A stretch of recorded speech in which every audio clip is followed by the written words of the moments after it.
making 3-ingredient Cool Whip cookies. I have my red velvet cake mix. All right, got an egg and 1 container of Cool Whip. This is 8 ounces.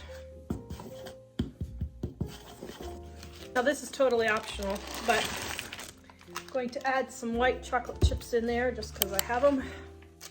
There we go. Now we're gonna bake for 10 to 12 minutes and I'll show you what they look like.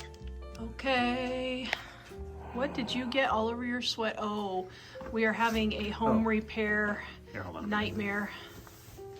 There we go. All clean. Not really. There's still evidence. So we're having a major home repair meltdown right now, but You need to change shirts. Michael stopped momentarily to be the taste tester. Would you be my Valentine, Courtney? Oh, sure. All right, what do you think? Just think, this time 31 years ago, we didn't even know each other yet, and we were lonely on Valentine's Day. Oh. So you don't even know what these are made of. Do they taste okay? It was a test recipe. It's really good, actually. 3-ingredient Cool Whip cookies. They're made with Cool Whip. Very delicious.